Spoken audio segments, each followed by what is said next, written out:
This week, of course, is the St Ledger for GG's Weekend Watch. Unfortunately, the list isn't that long for last week's winners, but we can't be fabulous every single week, can we? We had a few non-runners. My nap was a non-runner, so that's my excuse for not having a winning nap last week. Artistic Rifles and Chalkstream, they were both put up by the guys, and they both went and duly won. So hopefully some of you are on them, and hopefully we'll do a bit better again this week.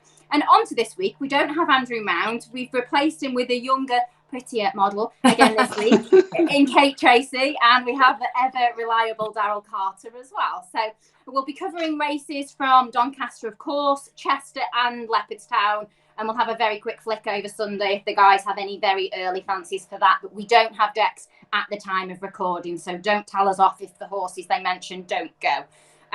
We'll start at Doncaster. Final day of 4. First race is the Portland. Minefield as always. Stone of Destiny won this last year off a £10 lower mark. He reopposes. Mondammej, Daryl knows how many times I've put this horse up. I'm starting to give up. I gave up last week, so of course he went and won at Haydock. I'm hoping confidence will be high for the horse and he can run well again at the prices. You get a price about him because he's a tricky horse, not the most straightforward. Me and Kate were at Haydock when this horse won last week. He never does too much. He has to get there at the last minute. So he's a difficult one. We'll start with the Portland Daryl then. I think I am just going to dare go with Mondammej again. And you can tell me all the reasons why I shouldn't. No, honestly, I know I'd like to try to do that every week, but I thought that he's a bit like a bush. You wait for ages for one and then two come along at once. He could just be that type of horse where he could just go in again. The handicap can't really get a grip on him because he's only winning or being defeated by short margins every single time. I thought the 5.5 furlongs trip was right up his street. The way he was staying on at York on his penultimate start, I thought that was quite eye-catching behind Copper Night there, and then obviously he goes and reverses the form at Haydock next time. I thought he had valid claims, but there are lots in here with valid claims. The first port of call for me for this race was the draw. Now, there's been no winner of this race that's been drawn lower than stall 10 in the last 10 years. In fact, of the 30 horses that are placed in the first 3 in the last 10 years, 22 of them have been drawn in double figures, and only 8 in a single figure draw. So it's obviously quite significant. And typically the one I came down on got given drawn stall 8. That's Boundless Power for Mick Appleby. I thought this horse is the best handicapped horse in the race, undoubtedly, in my mind. He's well ahead of his mark, but he just keeps finding trouble in running, and it can be really frustrating to back a horse like that, I understand. But he's not got a lot to find with the likes of Hurricane Ivor on the Ascot run 3 starts ago. He then got blocked and finished on the bridle at Goodwood in the consolation race for the Stewards Cup. And then he goes to Windsor in the Racing League, and he was outpaced completely at the beginning of the race. There was so much pace on in the race. It was unbelievable. But he steamed home and was again denied repeatedly a clear run. He finished with loads in hand. This horse is going to land one of these big pots sooner or later. So he was the first one. He's actually the only one I've backed at the moment, but he was the first one that I was looking for when the draw came out. Mondammej, like I mentioned, is on the shortlist, and Jawal is the other one on the shortlist. He's 3 for 6 here at Doncaster. I thought he was undone by his racing position at Haydock last time on Mondammej. I think 5.5 furlongs is spot on for him. He loves it here at Doncaster. Again, he's another one lingering around the same sort of mark in a lot of these big races, but I think he's improved this season. I know he was well beaten in this race last year. He actually has been given exactly the same draw in stall 21, but I just think he's improved this year. His joint highest RPR has come at Doncaster this term, and I think there's just a little bit more to come from him. It's very interesting James Dawes on board as well for the yard. I think it's only his 10th run for the yard or whatever, so it's an interesting booking. But for now, for the purpose of this, I'm going to back 2 or 3, but the purpose for this video, Boundless Power will put up. Okay, yeah, you can't have 4, Daryl. So Boundless Power is Daryl's. Mondammej for me. Kate, what is going to win the Portland Minefield, please? It is a minefield, and considering we were just saying about Daryl not having 4, I may be tempted to have 5 in this, and I probably still won't get the winner. Absolute nightmare. So I was going back through the trends of the last few years, and 5-year-olds have a cracking record in this race. 9 5-year-old winners in the last 14 years. Favourites don't, funnily enough, have a great record in this race because it is said minefield. Only 2 winning favourites in the last 10 years. And as Daryl said, when you go back through the trends from the draw perspective, middle to high, significantly favoured here. So ideally, a horse age 5, mark around 100, drawn middle to high were all the things I was looking for. The only horse that came out ticking all of those boxes near enough to was actually Count d'Orsay, who is about 22 to 1. So big enough price. He comes with a degree of optimism, a degree of hope in this race, but at least you're getting a price about him anyway. Because as I say, he fits all those trends. He's drawn in 15, which is ideal, rated 96, about the right mark. And he is a big price because last time out at Ascot, he finished last of the group on the more favoured side, but he was just never able to get involved. At Chester, he again was held up in rear, never able to get involved. Prior to that, never able to get involved at Ascot. Again, ridden more prominently in the Coral Charge, though, and he ran a cracker. So all of his better performances have come when he breaks well and is ridden prominently. I'm hoping that's going to happen here. He's a decent price to hope it will happen. So it's worth on that part. But just as a saver, just in case he doesn't break well enough and ends up in rear, his race might be over from what we saw at the first day at Doncaster. Then I do think more solid proposition, Copper Knight. You can't not like this horse. He's so likeable, cracking strike rate for a sprinter, 10 wins from 59 starts. And he just seems to be getting back to where he was in 2019 and 2020 after more misses and hits at the start of the season. Last 2 runs notably back to form. And last time out in that Haydock race we've all just talked about, that I was just tearing my hair out about really in the 5 furlong handicap. He led a furlong out. I thought he had the race in the bag before that pesky Mondammej popped up out of nowhere and completely foiled the entire day. But he's running off £2 high. I've got a good draw, Copper Knight 22. Right mark for the race. Bit older than you'd like, but he's solid nonetheless. So potential saver on Copper Knight, but I'm going to risk it with Count d'Orsay. Risk it for a biscuit. Yeah, so Exactly. both of needs to be runners for Kate then.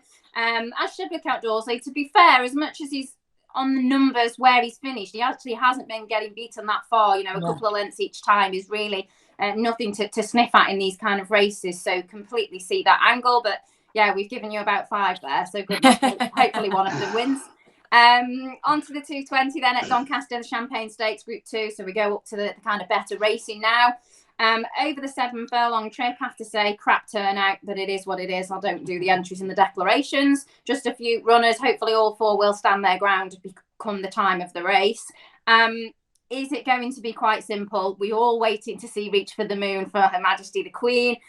I just can't see this horse getting beaten personally. Bolted up in the Solario Stakes after being so keen as well. And everybody's talking about this horse and how much they're looking forward to seeing Reach for the Moon, Kate.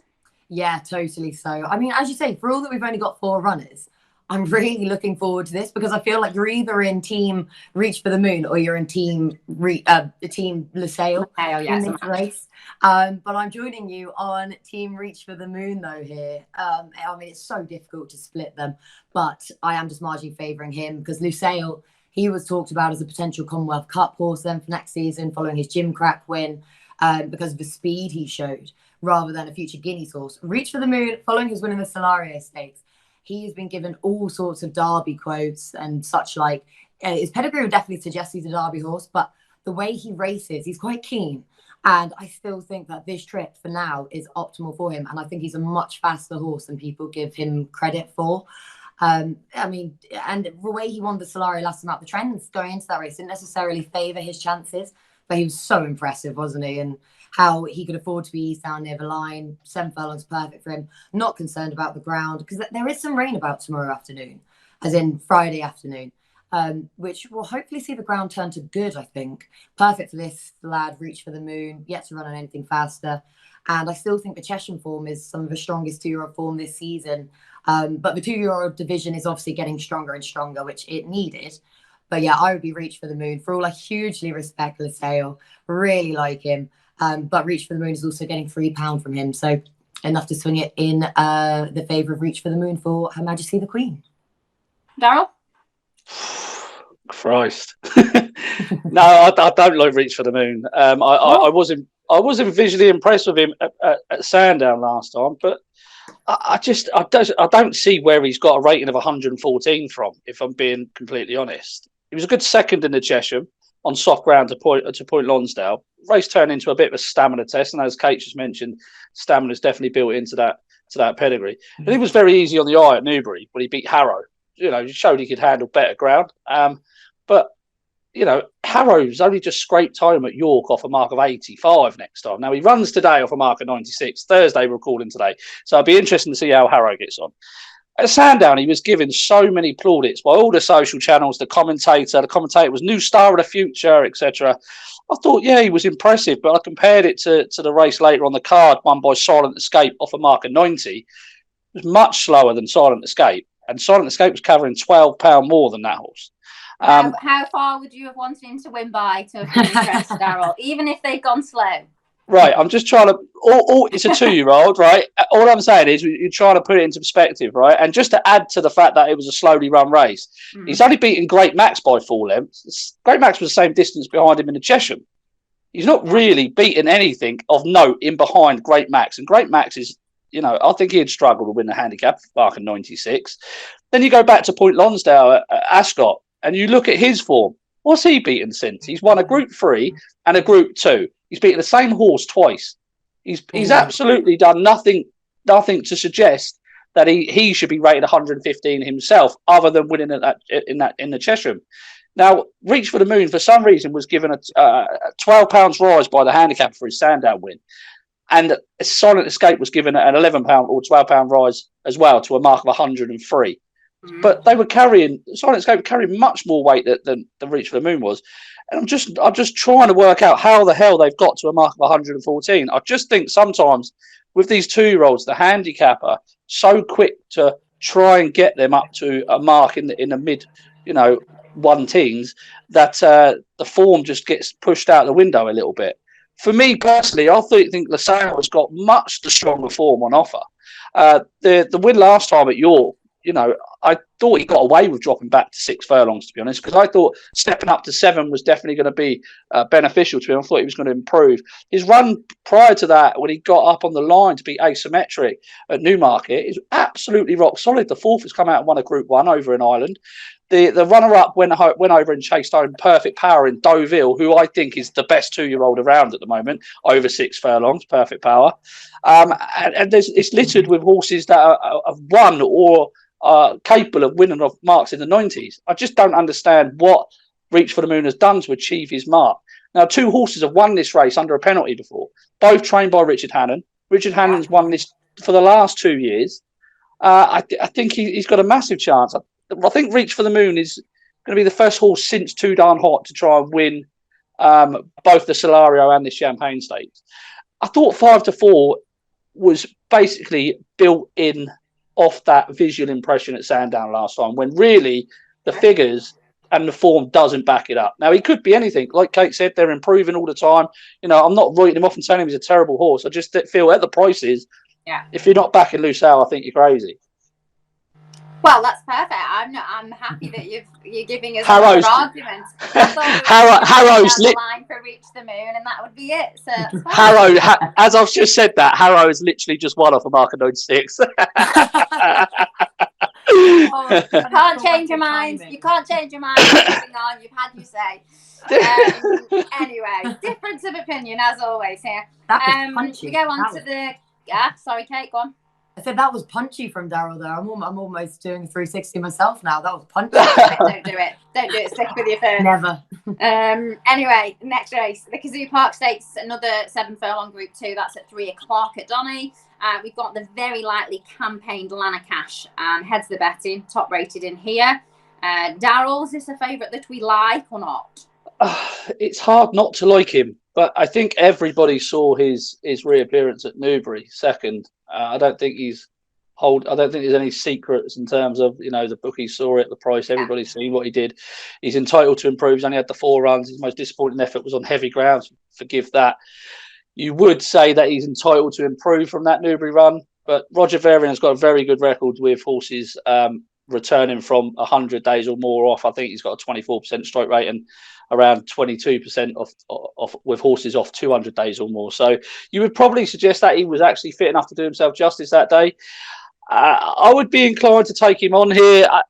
I mean, when 3-year-olds step into this sort of company and they've got ratings of 113, sometimes they've not been earned as well as or as difficult as some of the older horses where they've been there and done it. I put Dubai up last time for the Hungerford Stakes. My goodness me, I don't know what on earth happened there. I've never seen him bolt out of the gates and try and make the running. Pat Dobbs was on that day. I'm assuming they stuck him in for Alsa Howe to try and put a bit of pace to the race, but they clearly didn't look at the pace map before.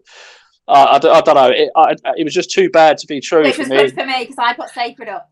It was, and the thing with that race as well is if you watch that race back and you just watch Sacred and you just watch Alounak, Sacred beat Alounak very, very easily. Yeah. Sometimes we can watch a race and take the whole visual of everything, but if you watch the two horses, I'm not. If they met again, 100%, I would have Sacred to beat Alounak even on the second start. Look, he's open to improvement. He's 13-8. I don't back at that short price. I'm going to take him on. I'm going to stick Dubai up just for the purposes of this video. Whether I have a bet or not, I'm not entirely sure. I just don't think there's tons of pace in this race. I think Danya is going to try and make the run in. I thought Dubai he's much better than what he showed at Newbury last time. He hasn't got that much to find with Glorious Journey on last year's Hungerford Stakes win when he was denied a clear run. And the price comparison between the two, 9-4 and 9-1, is just too big. So I would give another chance to Dubai, who is a genuine 110 rated horse. So, yeah, interesting race. 10s and 12s I've got for Dubai. So it'll probably be 20s when they go off. Maybe. We don't mind drifters if they're going to win, though. Kate? Yeah, tricky, this race. For me, it was a battle between the Shadwell horses, to be honest. And I was going to side with Jim Crowley's choice, backing Alounak. Unfortunately, as Sarah said, he is a short price at the head of the market, but he is the most likely winner for me in this race. As Daryl's just been saying, he only has the 4 starts to his name. The one blip, which was his last run of last season, Centrefor's favourite in the Horace Hill, finished last. We know all about that now. Clearly something was amiss there.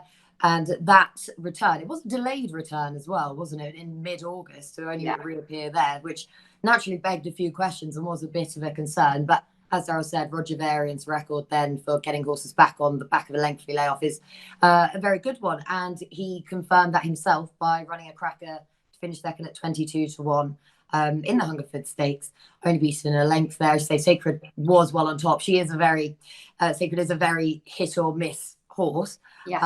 Admittedly, but when on song, she is very, very talented, at least anyway. And obviously, he was aided by the fact of the pace up front just being insane, with Nando Parado just basically bolting in the headgear, and that obviously helped massively, aided his chances in that. But it was a solid reappear. I still think he can build on that, and he does set a standard on ratings. So in a race full of uninvariables, I do think I'm going to play this one safe and side of the favourite with Alounak. Yeah, it lost a shoe as well, Alounak, in that Hungerford Stakes. So another thing that you could bear in mind. It was a back shoe, but all the same, lost a shoe and hadn't been seen for ages. As Kate said, it wasn't a normal break. He was off for quite a long time. So to not start till August, I assume either just wasn't quite right or wasn't quite ready. So that's something to take into account as well. So it was a huge price, 22-1 Alounak, and ran well to be second. We get on to the most important race, I guess, of the whole podcast. The Cazoo St Ledger 335, the longest distance classic, as well as the oldest and the last. So Tom Marquand's last year's winning rider for Joseph O'Brien. They don't have a runner in it this year, but Tom does have a ride. Hurricane Lane is the talking horse, isn't he? Only defeat came in the Derby. Actually lost, talking of lost shoes, lost both of his front shoes, which really not great, to be fair, for him. So I thought he ran, kind of on his merits, considering that. He's very versatile ground-wise. Is there anything else in here to talk about, Kate? To even talk about? I think it's just his race to lose, unfortunately. I think he's about the right price. I love him. I absolutely love him. And he is just a superstar, I think, this lad. I love everything about his demeanour because, plenty wanted to crib his Dante win at the start of the season, but his third in the Derby confirmed Versailles was. And as you say, he probably should have been second if he had kept his shoes on. But yeah, lost those 2 front shoes. Debate was whether or not he could then go on and prove that was a fair excuse in the Irish Derby. And he did exactly that. I loved the attitude he showed in the Irish Derby because Lone Eagle had flown I couldn't help myself. Sorry with the pun, but yeah, he'd flown. And I'm here all week. And it just looked as though Lone Eagle had pinched the race at that point. And we know that Lone Eagle, he's a difficult horse to pass. He is just tough. And for Hurricane Lane to be the only horse to bridge that gap by himself when he was 3 lengths down was just, it was quite something. And again, he was given a peach of a ride by William Buick in the Grand Prix de Paris. Yes, you could say that Alounak was too far back off a steady pace to be involved. And Wordsworth, he has that untrustworthy head carriage. I don't really like. He's gone to pot ever since that run, at least anyway.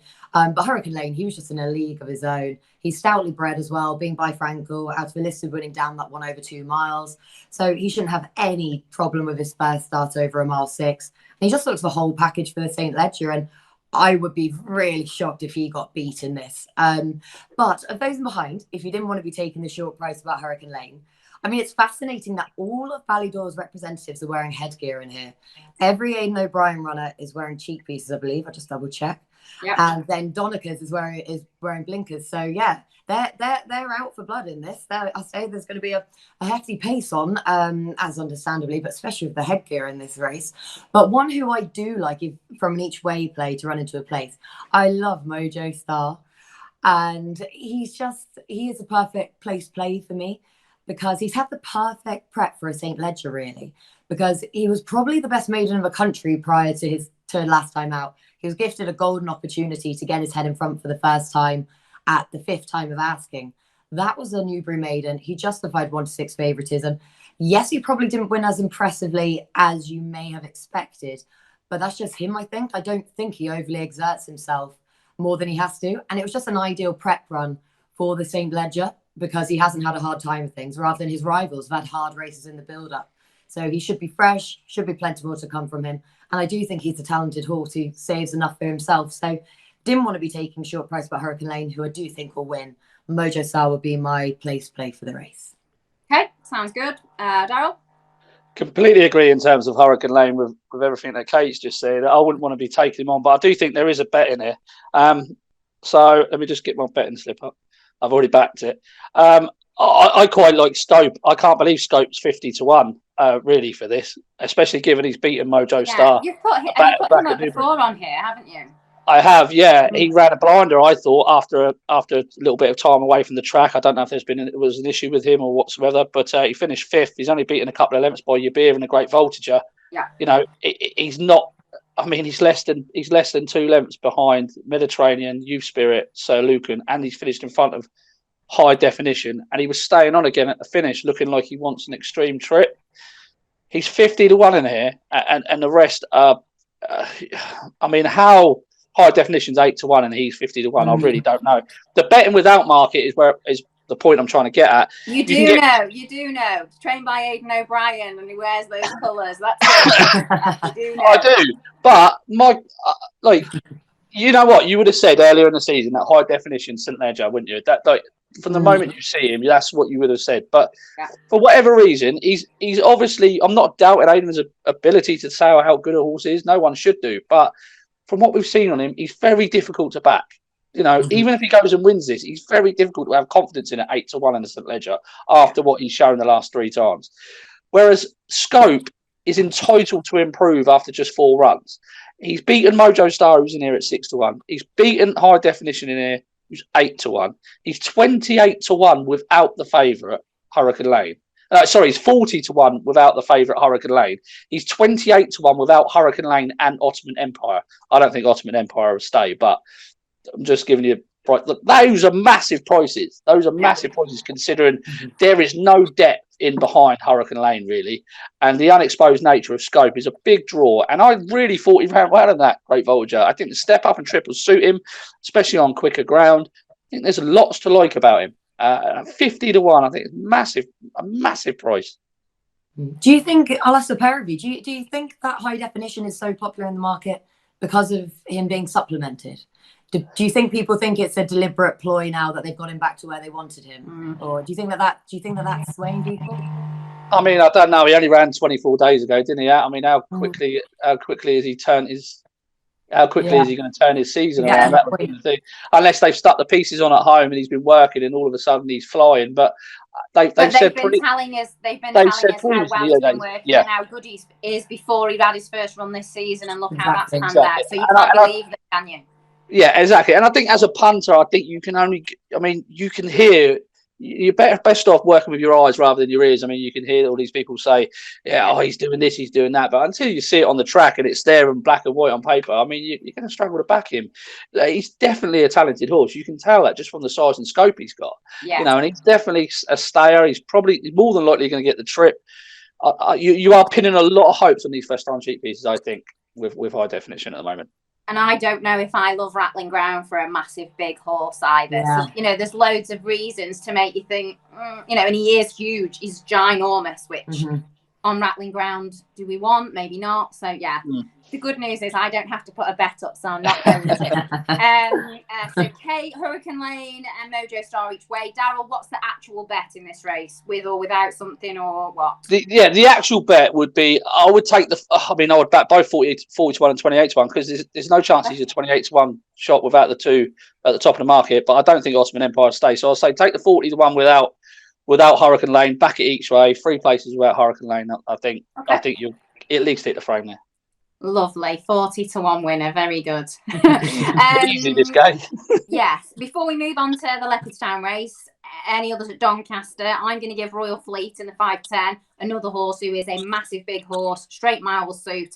Thought ran well last time at York when drawn out in the Forest, which was no use.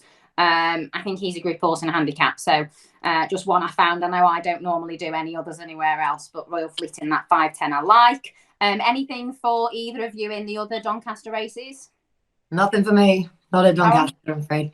I agree with you with Royal Fleet in the 5-10. I thought Godolphin might be able to top and tail the card, because I've really liked Fall of Rome as well in the 115. I think he's going to improve for the step up to a mile. And if there's ever a horse that needs first time cheap pieces, my God, it's him.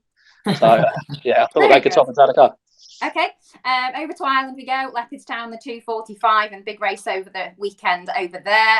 Irish Champion Stakes, and no surprise to any of us that the last 19 runnings, Aidan's won 9 of them. The winner's usually a single figure price as well, so quite hard to kind of find a surprise or a big priced horse usually that wins anyway. We've had plenty of winning favourites. I really like Poetic Flare as a horse. I think in this small field, he will make the run in. I think it'd be very hard to pass. So I just thought that Poetic Flare could be a bit more value than perhaps the betting tells you. Daryl, you want to go first?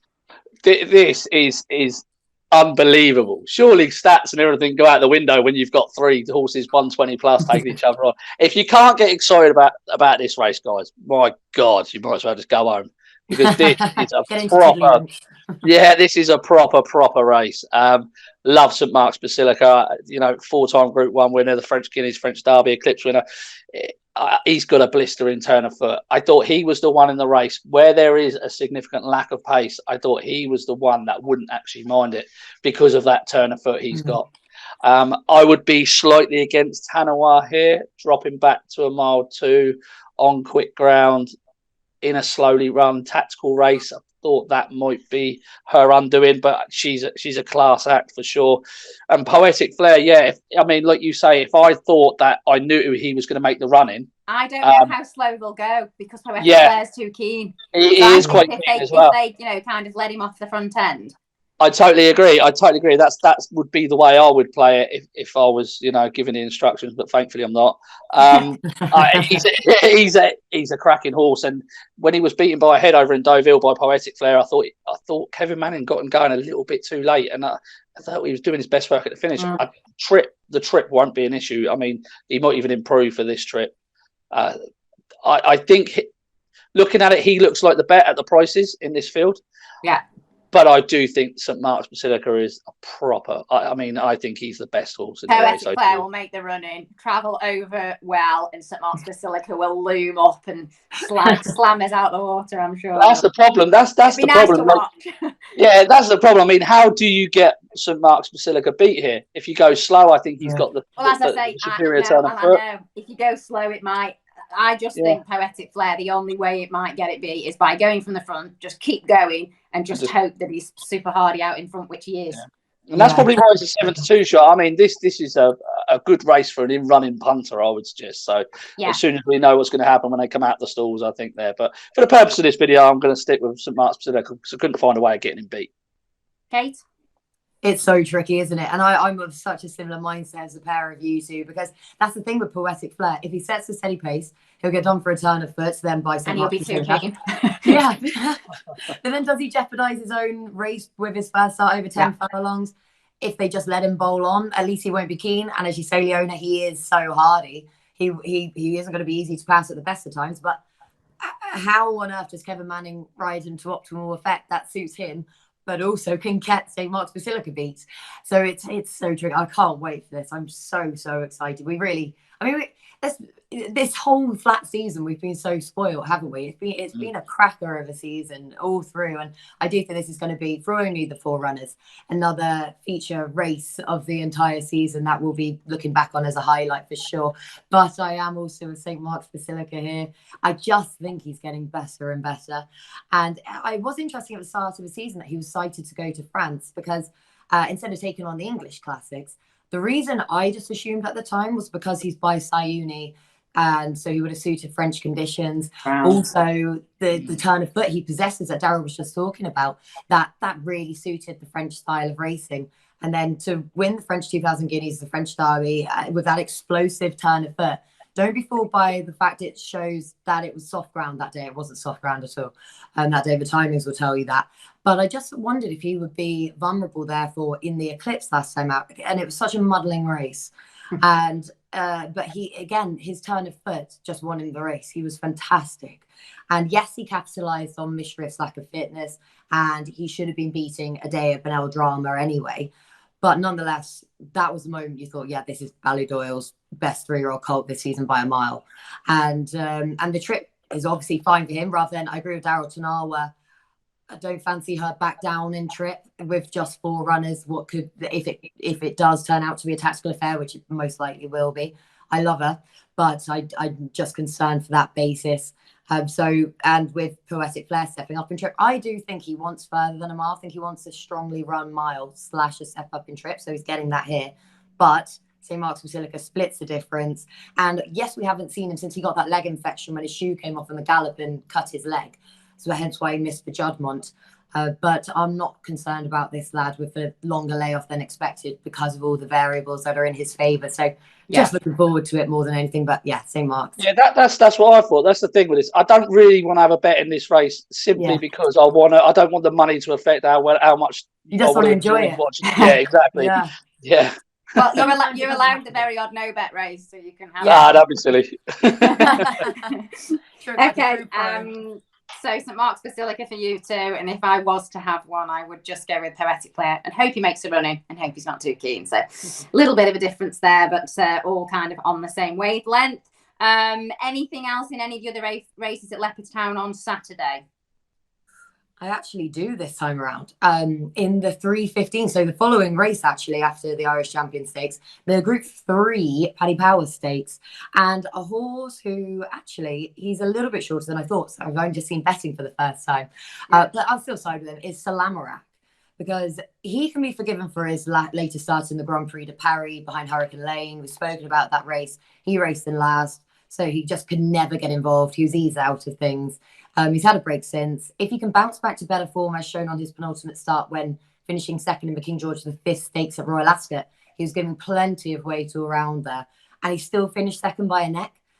Then he looks a group performer, so I think he should be capable of winning a Group 3 on that basis. So I'm more than willing to give Salamorak another chance there. Okay. I've got about third in, I think, and about 4-1, but this is just, as always, at the time of recording the podcast, could completely change. So don't shout at us if it does, please. That's it for Leopardstown. Onto the Wall of Death, one of my favourite tracks to be at. This is Thursday. I am there tomorrow. So I'll be at Chester tomorrow, not Saturday, sadly, at Doncaster on Saturday, but looking forward to tomorrow. But the Saturday races, we've got the 2 o'clock is a listed contest, both the long distance races and what we're going to cover.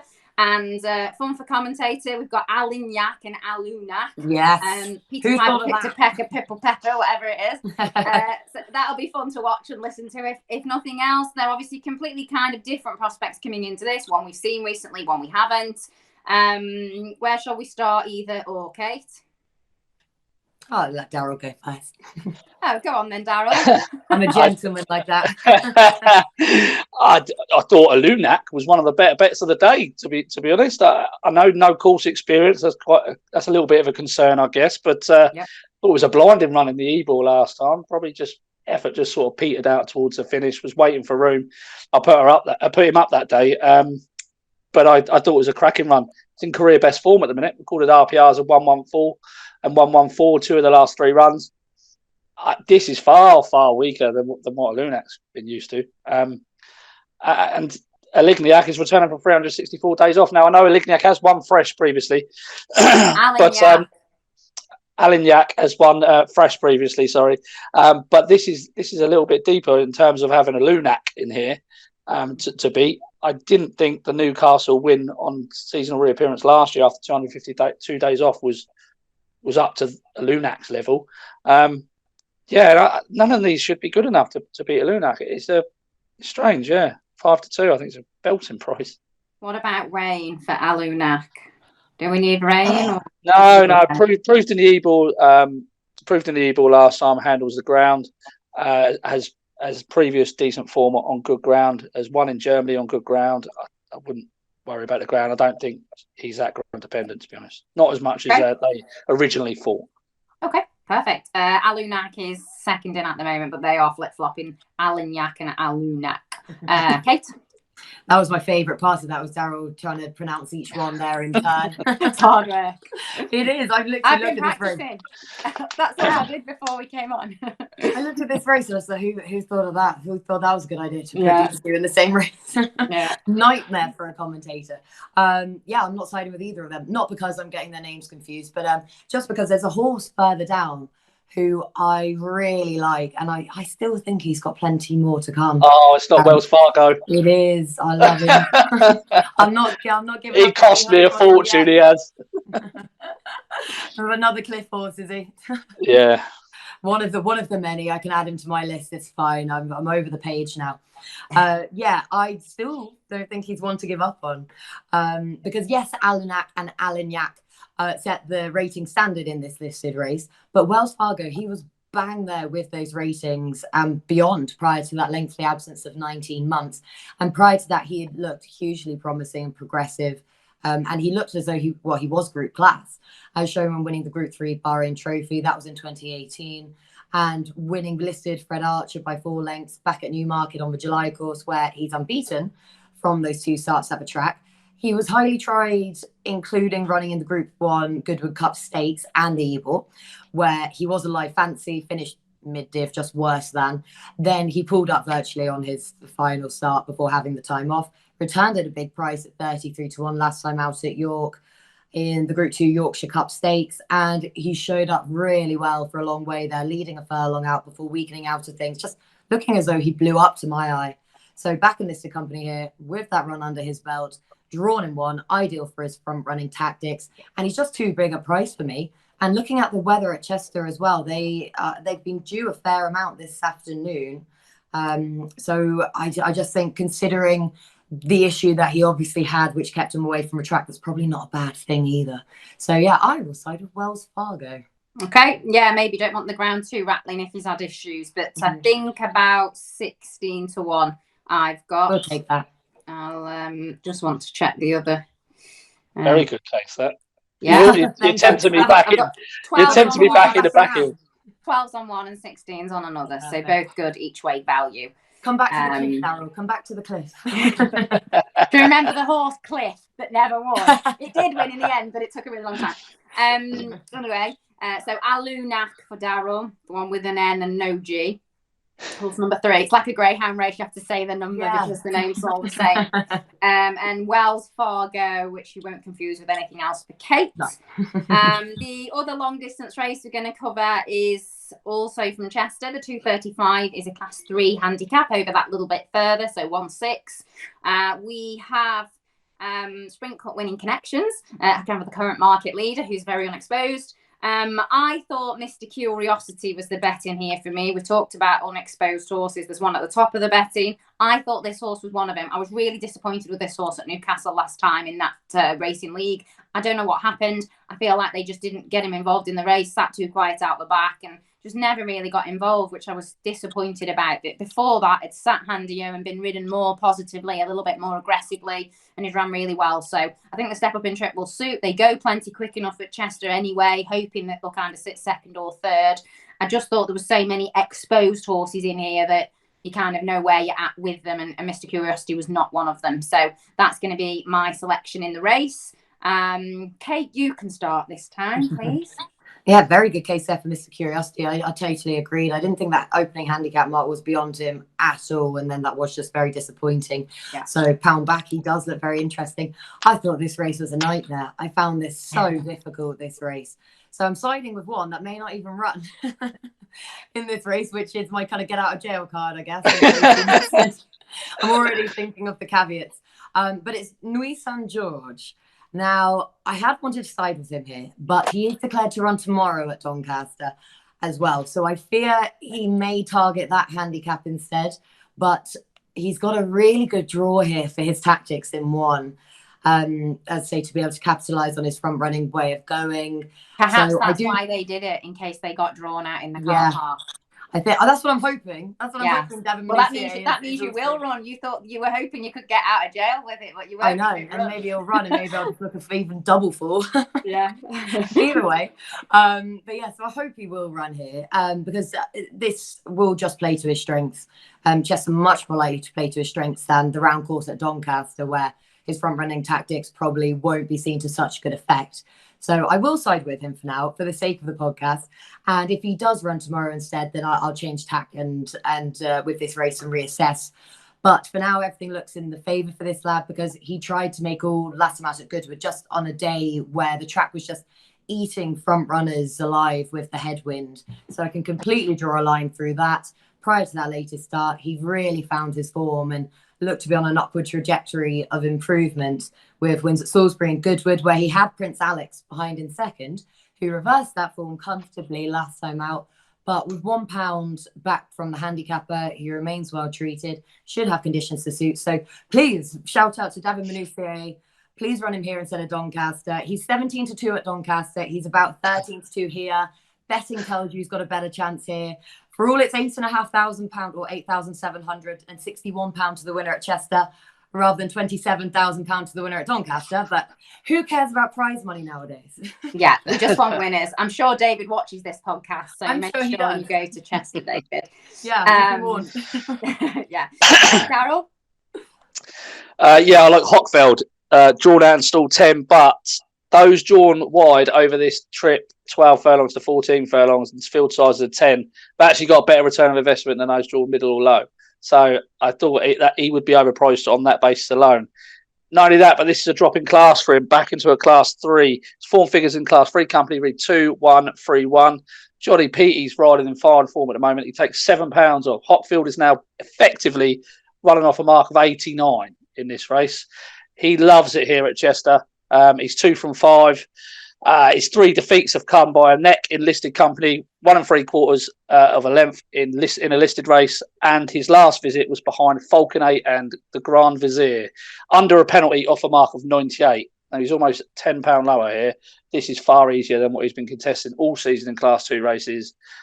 I don't see any reason why he won't go well. Round 8-1, I think he is, isn't he? Yeah, right. Put him up in the Old Borough Court. And no run whatsoever. And I just wanted to smash my head off the podium that I was stood at, because I was just like, got me in about 3 lengths, had nowhere to go. And I think Joe just thought whatever and eased him down, because there was just no point in that. Definitely. And not just that, but 3 starts ago, at York, I know it was only last month. I mean, he's running quite often, but it's only 2 3/4 lengths behind Arcadian Sunrise, who was a really well handicapped horse. So this is far easier. I think he's a bigger price than he should be because of the draw, but given those stats about the return of investment, I think he's a bit of value. Andrew Mount will kill me if I put this up and it goes in, because he's been putting him up every week. Well, that's what I'm saying. I put it up last week. I was like, oh my God, I hate that. Especially with every front runner winning that day at Haydock as well. And I thought, finally, I can this will be perfect. And he didn't make the running. What happened? I don't know. Joe must have got bored of being in front, so he changed his mind. Yeah, I'll change it on the front runner. Thanks, Joe. Yeah. So, Just a quick one on Mr. Curiosity, because I know you both like him. Do you think this track will suit him? He's got a big boy, isn't he? Got a big horse. I think it will definitely. I know what you mean, because it's a difficult enough track, but it's not like it's over 7 furlongs, which would be different. Do you know what I mean? Even if it's a bit short round the bends, I just hope he doesn't sit last. Like, because I think holding him up last time was a waste of time, too far out the back. He sits 3rd, 2nd, 4th. He's not got too much to do. If he settles, I know what you mean, but plenty of horses. Relentless galloper, isn't he? He'll just keep going. Yeah. But I know what you mean. Chester is a sharp track for everybody. So I hope so. That's why I'm saying if I hadn't put Hochfeld up last week, I'd have probably put him up for this, because we know he likes it there. But I just feel like I'm scorned now and feel moody about him. So we hold woman's school. pretty quickly. Yeah. Although Johnny Peak now rides and takes weight off, which is good. He's already lower mark, etc. I know, but just have a couple of quid. Can't do it again, Darren. Anything else in any of the Chester races, please?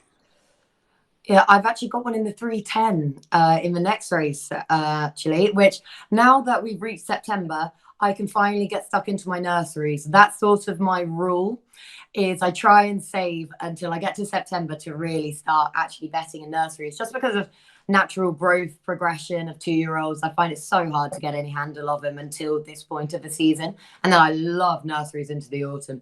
But the one who I haven't actually got any prices here, but I'm hoping it'll be a decent price, is Devious Angel.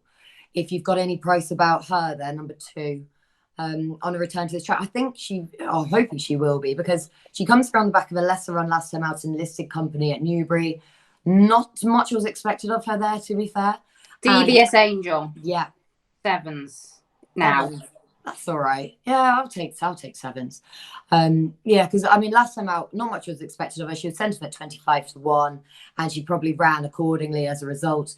Prior to that run, she had won back-to-back races over this course and distance in a novice and on her handicap debut off a £5 lower mark. Shouldn't be underestimated back over this course and distance, and was still won, which should mean she can make all again and get back to winning ways. So I think 7-1's a very fair price about Devious Angel in the 310. Yeah. Okay. Daryl? Oh no, I was just listening to what Kate said. I like that. I've liked this Devious Angel for ages, but I've backed her every time she's been beat, so I can't back her anymore. But don't back her this time, then, please. No, I won't. Don't worry. No, nothing else for me. Nothing else. Okay. That's it for all our scheduled meetings then. So it's anything, anywhere else on Saturday? Not for me. Not for me. Early fancies for the Curragh. So we are recording this on Thursday afternoon. We don't have declarations, so we don't know for certain what's going where. We just know there's loads of good group races. Both, I'm sure, guys will give you any updated fancies when we have declarations. But at this current time, anything? In terms of bets, not bets at this stage. I've got huge interest, and naturally, I mean, Winter Power, to see her out again in the Flying 5. Can't wait for that. Glass Slippers, I just wonder if the rain's going to come for her. So I'd have to see what the weather's going to do at the Curragh first. The Moy Glare, I think Agatha is. I mean, after I win the last day, I just thought straight away after that win in the Group 2, she looks like to have the Moy Glare written all over her. And in the Vincent O'Brien National Stakes, I mean, Point Lonsdale's so short. But yeah, I think that all 3 of those will win, but they're all favourites, so it's not really betting heat. But looking forward to it nonetheless. I need to see what the ground's going to do before getting stuck into it with any bets. Yeah, okay. Well, you could just back all 3 of them and give you a little bit more of a prize for the treble. Exactly. Daryl? Nothing for me at this moment. I do want to take Point Lonsdale on, though, so it'd be interesting to see how Reach for the Moon gets on tomorrow and just see how the form lines unfold. But if Ebro River was going there, I'd be interested. But I think he's running tomorrow at Doncaster, so yeah, he is with Ryan Moore on. So he won't be going there. So no, nothing for me. Come on, the Cheshire form. Yeah, Daryl will be forced, no matter what, to give selections, I'm sure, for Sunday closer to the time. But not at the moment. Naps, please, for the weekend. Yes, mine is actually going to be Wells Fargo, just to annoy Daryl. Oh wow! in the 2 o'clock at Chester, I just think he's too big a price to ignore. So yeah, it'll be Wells Fargo. Okay, Daryl. I was going to go for Hochfeld, but I'm going to go for Scope without the favourite at 40-1 each way. Very interesting now. And mine is Mr. Curiosity at Chester. So me and Kate both napping at Chester. So fingers crossed for safe passages in that 2:35. Sadly, this is my final week, guys. Got very busy with work. It's no other reason. Absolutely loved it. Glad that you all have as well. Majority of you, by the sounds of things. Kate is taking over the reins as of next week, so she'll be able to do a me and skip some of the races if she wants to as well, which is always nice if they're hard. So it'll be Andrew will be back next week. He's on holiday at the moment, as will Daryl, and Kate will be taking over in this seat, not this specific seat. She's not coming to my house, but she will be doing the presenting. That's what you yes, I wish her luck, and I hope you'll all still obviously stick with us. I'm sure you will. And I will do my very best as and when, whether you want me to or not, to still pop up every now and again, and hopefully join the guys for some videos on the bigger days as well. Do remember to check out our website as well, GG.CO.UK. We've got all the race cards, obviously extra form clues, and plenty more tips and tricks on there as well. And as always, thank you to SBK for supporting this video. Good luck for the weekend. Good luck to the guys as well. And I suppose good luck for the future as well.